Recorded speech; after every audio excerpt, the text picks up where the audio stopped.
फेरि अब मैले अस्ति बसन्तपुरमा बोलेको थिएँ, यो उभिएका 3 जिल्ला म गर्छु।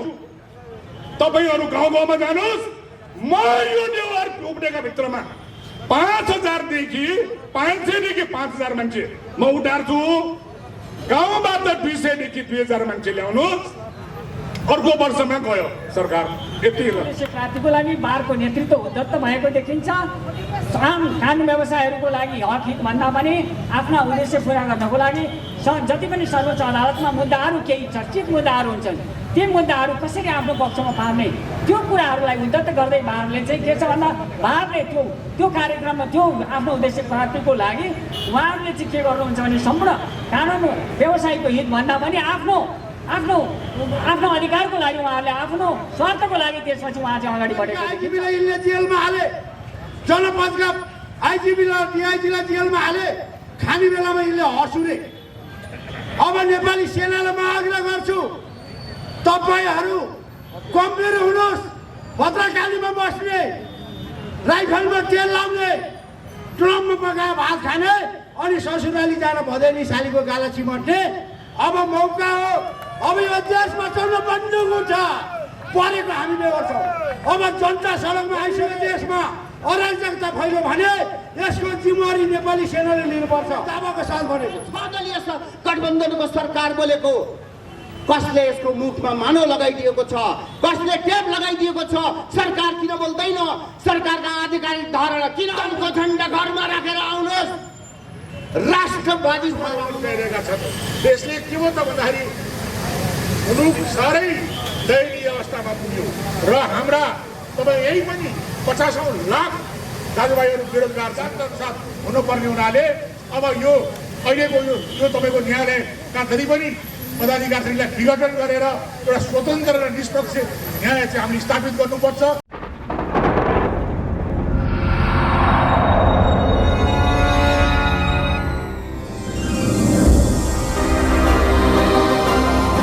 सम्ममा 2048 सालको सरकारदेखि हेर्नुहोस् है, कतिपय जति सदकमा किन निस्क्यो भनेर चाहिँ सबैले निस्किनु दिएको।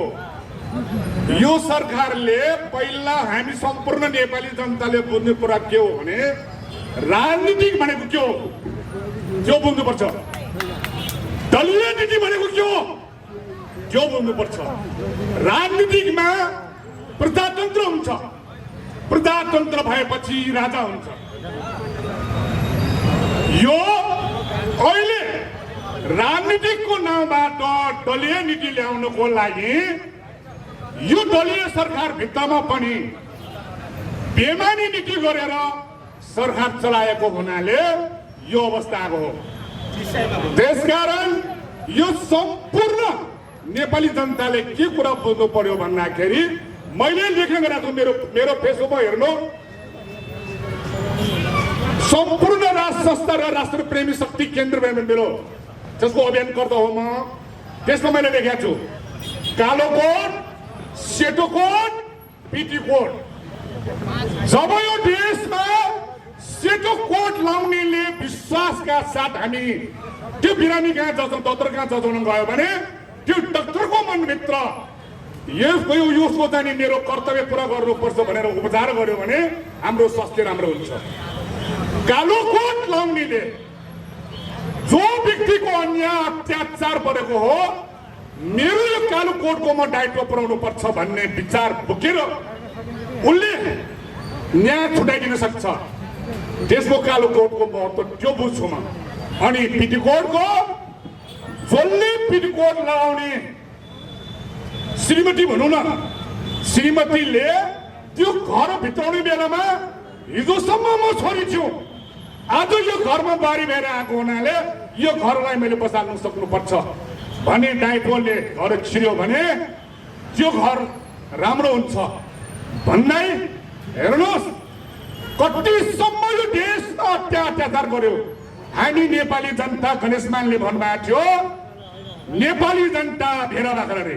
अब म के भन्छु, म पनि नेवार भएको हुनाले महाभेला त्यो भन्छु। किन हेर्नुहोस्, चुनावमा नलडेकालाई मन्त्री बनाउने देश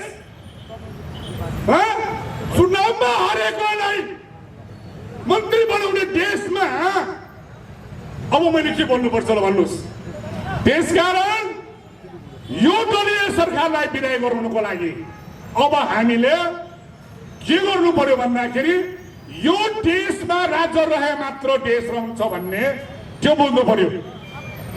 यदि यो देशमा राजा नभएपछि अब यो भनौँ हाम्रो देश पृथ्वीनारायण शाहले भन्ने बनायो, यो दलका नेताहरूले प्रदेशै भनेर लगाइसकेपछि अब त्योभन्दा अर्को विडम्बना के हुन्छ भने ल समयको पाउन कम भएको हुनाले मनको कुरा धेरै राख्नु छ, आजलाई यति राख्दै बिदा हुन्छु। म फेरि अब मैले अस्ति बसन्तपुरमा बोलेको थिएँ, यो उभिदिएका 3 जिल्ला म गर्छु। तपाईहरू गाउँ गाउँमा जानुहोस्, म यो नेवार उभिदिएका भित्रमा 5,000 देखि 5,000 मान्छे म उठार्छु। गाउँबाट 200 देखि 2,000 मान्छे ल्याउनुहोस्। अर्को वर्षमा गयो सरकार यति ल। त्यसकारण बुझ्नुहोस्, अब फेरि यो बसानको भन्नमा लाग्यो। हामीले घरमा कुनै पनि चेलीबेटीले यो घर बसाल्छु भनेर आयो भने त्यो घर राम्रो भयो, पिरकोको नाम मैले लिइसकेको छु। उनले चाहिँ त्यो घरमा बसिसकेपछि मैले गर्न जानेछु भने जस्तै उनले जब के गर्छ भने घरमा चाहिने नचाहिने मात्र काम गर्छ के। अनि उसको चाहिँ के अब कालो कोर्टमा जान्छ, सल्लाह लिन्छ, आजसम्मले पाइहाल्छ भनेर बिहे पनि नगरी सकिएको भइहाल्छ। त्यसकारण मैले के बुझेको छु भने 2048 सालको सरकारदेखि यो दलीय सरकारले चलाएको कसरी भन्दाखेरि अब हामी देशमा देश चलाउन सक्दैन। सम्पूर्ण नेपाली जनताहरू सडकमा आउनुहोस्, राजाले ल्याउनुहोस्, बसाल्न लगाउनुहोस् भनेर यो सङ्केत दिएको हो। अब यहाँ के भयो भने व्यक्ति नाम कमाउन खोजेको हुनाले मान्छे कम भयो भनेर यो नठान्नुहोस्। तर फेरि अरू बोल्छु मैले के भनेको छु भने सीता मातालाई रावणले हरण गरेर लगिसकेको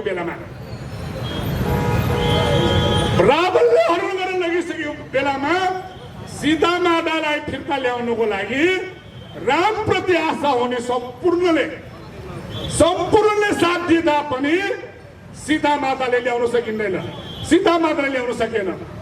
जब एकजना हनुमानले सीता मातालाई ल्याउनुको लागि त्यत्रो लङ्क जलाएर चाहिने सीता मातालाई फिर्ता ल्याउन सक्छु भने हामी यो नेपाली भएर बाँच्न चाहने सम्पूर्ण नेपाली जनता मिलेर यो राजालाई ल्याएर सरकार जिम्मा लाउन सकिन्छ भने मेरो बुझाइ राख्दै धन्यवाद। जय जनता, जय राष्ट्र, जय प्रभु, जय शिव भगवान की जय। जनतालाई नेपाललाई माया गर्ने जुन एउटा पृथ्वीनारायण शाहले स्थापना गरेको नेपाल छ, त्यो माया त्यो एउटा नेपालको आइडेन्टिटी आज विश्वभरि चाहिँ के छ भन्दाखेरि नेपालको नामले चिनाएकोमा आफूलाई गौरव गर्ने सम्पूर्ण देश विदेशमा रहेका र एउटा नेपालप्रति माया गर्ने सम्पूर्ण जनताहरू जति पनि नागरिकहरू छन् उहाँहरूलाई चाहिँ के छ भन्दा एउटा धन्यवाद दिँदै हामीप्रति एउटा चाहिँ उहाँहरूले चाहिँ हामीलाई जसरी एउटा आस्था माया गर्नुभएको छ त्यो के हो भन्दाखेरि देशमा शान्ति होस्, अमन चैन होस्, विकास होस्, एउटा नयाँ परिवर्तन होस्, अग्रगामी दिशामा जाओस् भन्ने उहाँहरूको सोच छ। तर सोचको विपरीत आज चाहिँ के छ भन्दाखेरि एउटा असुरक्षा छ। बारभित्र पनि एउटा बडो राजनीतिक उद्देश्य प्राप्तिको लागि बारको नेतृत्व उद्धत भएको देखिन्छ। आम कानुन व्यवसायहरूको लागि हक हित भन्दा पनि आफ्ना उद्देश्य पुरा गर्नको लागि जति पनि सर्वोच्च अदालतमा मुद्दाहरू केही चर्चित मुद्दाहरू हुन्छन् ती मुद्दाहरू कसरी आफ्नो पक्षमा पार्ने त्यो कुराहरूलाई उद्धत गर्दै बारले चाहिँ के छ भन्दा बारले त्यो कार्यक्रममा त्यो आफ्नो उद्देश्य प्राप्तिको लागि उहाँहरूले चाहिँ के गर्नुहुन्छ भने सम्पूर्ण कानुन व्यवसायको हित भन्दा पनि आफ्नो अधिकारको लागि उहाँहरूले आफ्नो स्वार्थको लागि त्यसपछि उहाँ चाहिँ अगाडि बढेको देखिन्छ। एउटा श्रीमानहरू र एउटा जनताको बिचमा उहाँले एउटा भिडन्त गराउन खोजिराख्नु भएको छ। श्रीमानले आफ्नो अधिकारहरूको बारेमा चाहिँ सुनिश्चित हुनु पर्यो। उहाँले आफूले आफूले चाहिँ के छ भन्दा श्रीमानहरूले आफूले एउटा संविधानप्रति जसरी आस्थावान भएर उहाँहरू एउटा शपथ लिनुभएको छ यो संसदप्रति अथवा उहाँहरूले गर्नुपर्ने आफ्नो संविधानप्रतिको दायित्व पुरा गर्नु पर्यो। उहाँहरूले मुद्दा हेर्नु पर्यो। उहाँहरूले के छ भन्दाखेरि आफ्ना विचारहरूलाई के छ भन्दा सबैका विचारहरू हुन्छन् ती विचारहरूलाई चाहिँ के छ भन्दा सुनिश्चित गर्नको लागि एउटा स्वच्छ चाहिँ एउटा न्यायालय चाहियो। स्वच्छ न्यायालयमा स्वतन्त्र न्यायालय हुनु पर्यो, न कि दबावद्वारा चाहिँ कुनै पनि मुद्दाहरू फैसला हुनु हुँदैन। अहिलेको अवस्थामा एउटा राजनीतिक हस्तक्षेप भएको छ। राजनीतिक कारणले गर्दाखेरि राजनीतिक हस्तक्षेपले गर्दाखेरि यो मुद्दाहरूको चाहिँ प्रभावित भएको कारणले गर्दाखेरि आज आफ्नो न्यायाधीशहरू राख्ने आफ्नो चाहिँ प्रधान न्यायाधीशहरू राख्ने भन्ने जुन सोचाइहरू चाहिँ विकसित भएको छ यसले गर्दा सम्पूर्ण देशका एउटा जनताहरूले पनि एउटा न्याय पाउन सकिरहेको छैन। सिरियस खालका बन्दी प्रदर्शीकरणदेखि लिएर विभिन्न खालका मुद्दाहरू जब आज हेरिरहेको भन्ने सुनिएको छ यो पनि एउटा राम्रो पहल हो। तर के भन्दा श्रीमानले अझ यसलाई चाहिँ अन्त्य गर्नुपर्छ। आफूले मुद्दाहरू आफू जब चाहिँ के भन्दा मुद्दाहरू हेर्न भनेर नियुक्त हुनुभएको छ भने आफ्नो अधिकार र कर्तव्यबाट कहिले पनि विचलन हुनुहुन्न। उहाँहरूले जतिसक्दो चाँडो यो निकासलाई वार्ताबाट हुन्छ अथवा समस्याको समाधान गर्नुपर्छ। जनताहरू चाहिँ सडकमा एकातिर आइरहेको अवस्था छ। हामी आफ्नो अधिकारको लागि चाहिँ हामी बोलिरहेको अवस्था छ। हामी बारभित्र बोलिरहेको अवस्था छ। हामी हाम्रा कुराहरू बारले सुनिरहेको अवस्था छैन। आम कानुन व्यवसायहरूको बिचमा हामीले चाहिँ हाम्रा अधिकारको बारेमा हामीले बोलिरहेका छौँ। आम कानुन व्यवसायहरूले पनि यसलाई चाहिँ के छ भन्दा वास्तविकता कुरा के हो त्यो कुरालाई उहाँहरूले निर्कुल राख्दै एउटा देश चाहिँ के छ भन्दा दुर्घटनामा नजाओस्। एउटा संसद चाहिँ असफल भइसकेको छ। संसदभित्र चाहिँ कुर्सी हानाहानको अवस्था छ। 2/3 सरकार चाहिँ के छ भन्दा ढलिसकेको छ। एउटा यस्तो अवस्थामा एउटा अदालत नै सर्वशक्ति मान्छ। अदालतबाट चाहिँ एउटा परमादेशद्वारा जुन अहिले प्रधानमन्त्री नियुक्त हुनुभएको छ उहाँ चाहिँ नेपालमा हुनुहुन्न।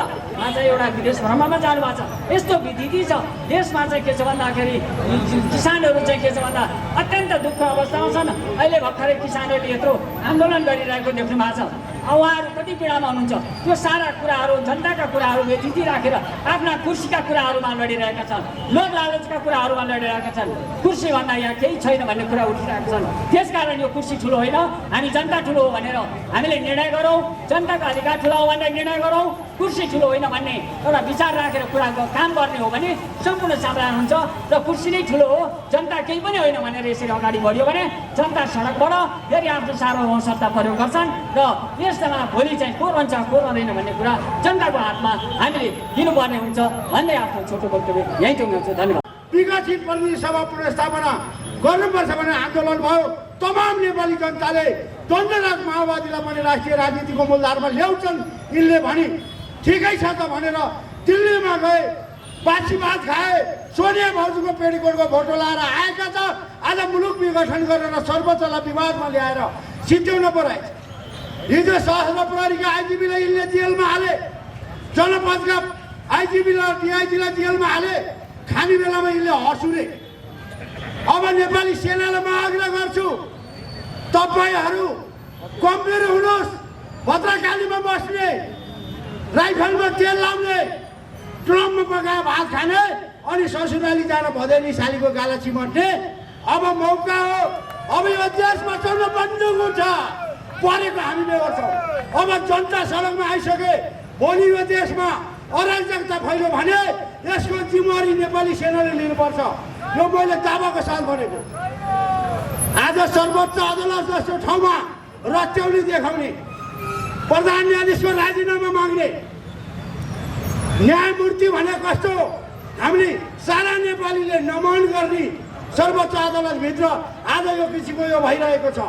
हामीले कुनै न्यायाधीश प्रधान न्यायाधीशको सपोर्टमा बोलेको होइनौँ। हामीले स्वच्छ न्यायपालिका इमान्दार रहनुपर्छ, जीवन्त रहनुपर्छ, सबै नेपालीले नमन गर्ने हुनुपर्छ भनेको हो। हामीले भन्छौँ तुरुन्त सर्वोच्च अदालतको ट्रेड युनियन खारेज हुनुपर्छ। त्यहाँ चाहिँ प्रतिस्पर्धाको आधारबाट न्याय सम्पादनको आधारबाट न्यायाधीश नियुक्ति हुनेको थालनी गर्नुपर्छ। पार्टीको कोटामा जोले खोले नबोलेलाई न्यायाधीश बनाएपछि यस्तै हुन्छ। झोले खोले नबोलेहरू आज नियुक्ति हुँदाखेरि आज जनताको छोराछोरी यहाँ आज तपाईँको आजै सुनाइ हुनुपर्ने कतिपय बन्दी प्रत्यक्षीकरणको रिटको सुनाइ हुनु पर्दैन। आज जनताले आत्महत्या गरे भने यो आन्दोलन गर्ने न्यायाधीश र वकिलको लाइसेन्स खारेज गर्नुपर्छ। अब तत्काल अवस्थामा न्यायालयमा भएको भद्रगोलको अन्त्य होस् भन्नको लागि हामी सडकमा आएका हौँ। हामी यहाँ कसैलाई खुसी पार्न, कसैलाई लुटाउन, कसैको पक्ष लिन आएका होइनौँ। स्वतन्त्र न्यायपालिका स्वतन्त्र हुनुपर्छ भन्दै बिदा हुन्छु। जय गुरु गोरख। जनताले सर्वोच्चलाई निर्देशित गर्नु नपरोस्, यो हाम्रो तपाईहरूलाई सुझाव हो, सल्लाह हो। सुध्रिने अवसर अझै पनि छ। न्यायालयलाई कुन निर्देशन दिने हो? सरकार आज खै शेरबहादुर देउपाको सरकार बोलेको, खै 6 दलीय गठबन्धनको सरकार बोलेको। कसले यसको मुखमा मानो लगाइदिएको छ, कसले टेप लगाइदिएको छ? सरकार किन बोल्दैन? सरकारका आधिकारिक धारणा किन आउँदैनन्? अझ म भन्दैछु, निरीह प्रतिपक्ष बाघ हुँ भनेर उफ्रिन्थ्यो केपी ओलीजी। हामीले त बाघै सोचेका थियौँ तपाईँलाई। आज सर्वोच्च अदालत जस्तो निकायमा व्यथिति विकृति आउँदा, नाङ्गो नाच हुँदाखेरि खै कहाँ हुनुहुन्छ? तपाईँ त आफूलाई बाघ भनेर भन्नुहुन्थ्यो।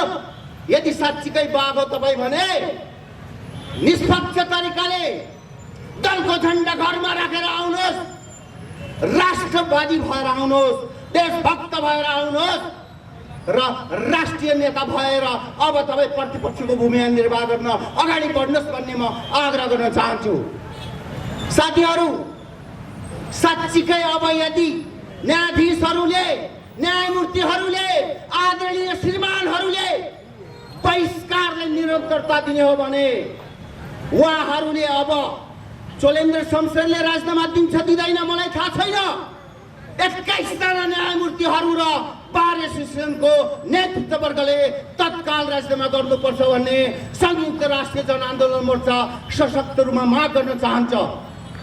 यदि यिनीहरूले बहिष्कार जारी राख्छन्, भ्याटिकन सिटीको गन्धलाई फैलाउँदै जान्छन् भने नेपाली जनताले 17 जनालाई जनताको कठघरामा ल्याउनु नपरोस्। त्यसैले म भन्न चाहन्छु, यी सबै विकृतिको मुख्य जड भनेको यही संविधान 2072 हो, जसले एमसीसी जस्ता राष्ट्रघाती प्रोजेक्टहरूलाई नेपाल फिर्त्याउने प्रयास गरेको छ, जसले न्याय विभाजन र विखण्डन हुँदाखेरि यो निरीह संविधानले केही गर्न सक्दैन। अब हेर्दै जानुहोस्, सुरक्षा निकायमा पनि यो बिउ नरोपेला भन्न सकिँदैन। त्यो दिन नेपाल रहने छैन, विखण्डन हुनेछ, विभाजन हुनेछ र विघटन हुनेछ। कुनै माइकलालले रोक्न सक्ने छैन। त्यसैले म आग्रह गर्न चाहन्छु, नेपाली दाजुभाइ तथा दिदीबहिनीहरू, अब यो देशमा सरकार असफल भइसक्यो, संसद असफल भइसक्यो, संविधान असफल भइसक्यो। अब तीनटै निकाय असफल भइसकेपछि अब अन्तिम विकल्प भनेको नेपाली जनता हो। नेपाली जनताले नेतृत्व गरेर अब यो देशको राष्ट्रियता, यो देशको सोभरेन्टी, सार्वभौमिकतालाई बचाउनको लागि अगाडि आउनुपर्छ भन्दै म नेपाली जनतालाई आग्रह अनुरोध गर्दै पुनः म दोहोर्याउन चाहन्छु। सम्माननीय न्यायमूर्तिज्यूहरू, तपाईँहरू सच्चिनुहोस्। बार एसोसिएसनलाई भन्न चाहन्छु, सच्चिनुहोस्, नेपाली जनताको पक्षमा आउनुहोस्। नेपाली जनताको पक्षमा निष्पक्ष रूपले न्याय दिनको लागि बहस सुरु गर्नुहोस्। होइन भने तपाईँहरूको घर घरमा पनि हामी आउन सक्छौँ। ख्याल गर्नुहोला, नेपाली जनता अब सबै तपाईँको नाङ्गो नाच देखेर सबै कुरा बुझिसकेको छ। नेपाली जनता अब देश बचाउनको लागि, राष्ट्रियता बचाउनको लागि कुनै कसर बाँकी राख्ने छैन भन्ने भनिरहेका छन् कि न्यायाधीशहरू मुद्दा हेर्न बन्द गरेर तपाईँको प्रधान न्यायाधीशको माग गर्न पुगेका छन् र जनताहरू न्यायबाट वञ्चित छन्। यो दुनियाँकै एउटा हास्यास्पद घटना हो। त्यस्तै प्रकारले तपाईँको बारमा तपाईँको चाहिँ बारले तपाईँको चाहिँ बेन्च बहिष्कार गरिरहेको छ र त्यसको उनीहरूको पनि भनाइ के छ भने प्रधान न्यायाधीशले राजीनामा दिनुपर्ने। त बारका ती पदाधिकारीहरू जो प्रधान न्यायाधीशका माग गरिरहेका छन् तिनको हामीले तिनका मनसुबा जब हामीले थाहा पायौँ तब हामी यो विरोधमा उत्र्यौँ। उनीहरू के चाहन्छन् भने तपाईँको चाहिँ ललिता निवास प्रकरणमा माधव नेपाल र बाबुरामलाई बचाउन चाहन्छन्। उनीहरू यो देशका ठुल्ठुला भ्रष्टहरूलाई बचाउन चाहन्छन् र उनीहरूले यो गणतान्त्रिक काल जो यो 15, 16, 17 वर्षको जो काल छ यिनले यिनै भ्रष्टहरूलाई बचाएर यी अरबपति भएका चाहिँ बारका पदाधिकारी हुन्। तपाईँले बारका पदाधिकारी शम्भु थापाको सम्पत्ति जाँच गरियोस्, नेपाल सरकारलाई कति बुझाएको छ, कर र उसको सम्पत्ति कति छ। त्यसकारण सर्वप्रथम यी बारका पदाधिकारीहरूको सम्पत्ति छानबिन होस् भन्ने माग गर्दछौँ। त्यस्तै प्रकारले प्रधान न्यायाधीशको राजीनामा माग गर्ने न्यायाधीशहरूको पनि सम्पत्ति छानबिनको माग गर्दछौँ। र यो देशमा जति पनि प्रधानमन्त्री भए जो बहालवाला लेखिने पूर्व प्रधानमन्त्रीहरू छन् उनीहरूको पनि सम्पत्तिको जाँच होस्। किनभने यो देशमा दण्ड हराएको छ, यो देशमा जो जति भ्रष्टाचारी छ त्यो त्यति सुरक्षित छ र जनता आज सम्बन्ध असुरक्षित भएका छन्। यसले के त भन्दाखेरि न्याय मर्यो। जब कुनै पनि मुलुकको न्याय मर्छ त्यो देशको विवेक मर्छ, जब विवेक मर्छ तब राष्ट्र मर्छ। त्यसकारण हामी देशभक्त राष्ट्रवादीहरूले आफ्नो देश जोगाउनको लागि हामीले चाहिँ अगाडि आउनु जरुरी छ। यसको लागि हामी सम्पूर्ण नेपाली दाजुभाइ दिदीबहिनी बुवाआमा सबलाई अब यो राष्ट्र ज्यादै जोखिमपूर्ण अवस्थामा छ। आज तपाईँको चाहिँ देश घाटामा चलिरहेको छ। देशमा तपाईँको चाहिँ लुट मचिएको छ। तपाईँको हालै तपाईँको चाहिँ हेर्नुहोस् त पशुपतिमा 11 किलो सुन हजम भयो। त्यसको मुद्दा आज अख्तियारमा तामेलीमा राखिएको छ। आज तपाईँको एनसेलको मुद्दाको त्यसै गरी खाए, कालीगण्डीमा तपाईँको 9 अरब त्यसै गरी खाए। आज हर कहीँ भ्रष्टाचारमय भयो मुलुक र त्यसरी देशको जनताको करबाट उठेको राज्य कोष, जनताको टाउकोमा भार बनाइएको विदेशी ऋणबाट आएको राज्य कोष लुटिएर देश असफल भइरहेको छ। र आज 80 लाख हाम्रा दाजुभाइहरू तपाईँको परदेशिएका छन् घाँस दुई छाक तपाईँको मतलब घाँस जोड्नको लागि। त्यस्तै हाम्रा दिदीबहिनीहरू तपाईँको त्यस्तै किसिमले चाहिँ तपाईँको जीवनयापन गर्नको लागि आफ्नो अस्मिता विदेशीका डाँसमा रोक्न गइरहेका छन्। यसले के हो त भन्दाखेरि मुलुक साह्रै दयनीय अवस्थामा पुग्यो र हाम्रा तपाईँ यही पनि 50 लाख दाजुभाइहरू बेरोजगार छन्। तपाईँको चाहिँ राज्य कोष तर यहाँ लुटिएको छ, यहाँ तपाईँको चाहिँ राज्य सत्ताधारीहरूको अट्टाहास चलिरहेको छ। र यसकारण हामी यी न्यायाधीशको पनि राजीनामाको माग गर्दछौँ र न्यायालय एउटा स्वतन्त्र निष्पक्ष हुनुपर्ने एउटा प्रजातान्त्रिक सिद्धान्त अनुसार हुनुपर्ने हुनाले अब यो अहिलेको यो तपाईँको न्यायालयका जति पनि पदाधिकारीलाई विघटन गरेर एउटा स्वतन्त्र र निष्पक्ष न्याय चाहिँ हामीले स्थापित गर्नुपर्छ। त्यसको लागि हामीले यो गणतान्त्रिक सत्तालाई ढालेर एउटा राजासहितको प्रजातन्त्रको चाहिँ हाम्रो बटम लाइन हो, त्यसको माग गर्नलाई हामी आएका छौँ। र यति भन्दै म आफ्नो 2 शब्द यति टुङ्ग्याउँछु। धन्यवाद।